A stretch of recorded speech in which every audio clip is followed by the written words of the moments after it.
Les experts venus du Sénégal, du Niger, de l'Éthiopie, plus les frères du Mali, vont plancher sur les expériences internationales en matière de politique sociale, l'importance des filets sociaux dans le développement et surtout sur l'équation, la famille, l'éducation, la santé et le développement participatif et inclusif de l'homme pour son épanouissement et de la société en général.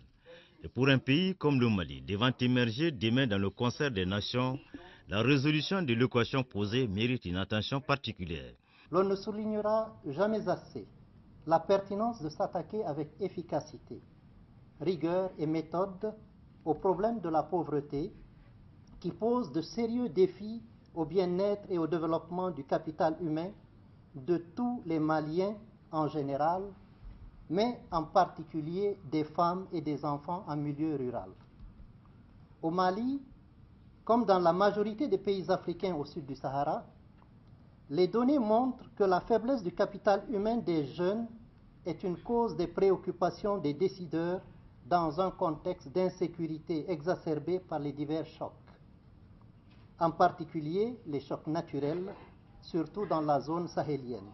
Le Mali et ses partenaires tentent de juguler le fléau de la pauvreté. Le projet Djigui financé à hauteur de 70 millions de dollars américains par la Banque mondiale, en est une illustration. Mieux, la Banque mondiale entend élargir l'intervention aux régions du nord du Mali pour 10 millions de dollars américains supplémentaires. Pour le ministre, notre monde est celui des chocs, des crises, et il faut des réponses appropriées globales au niveau des nations. Pour une économie globalisée, il est important que les réponses aux risques puissent aller vers une globalisation tout aussi efficace et aussi facilement supportable par les populations et aussi par les pouvoirs publics.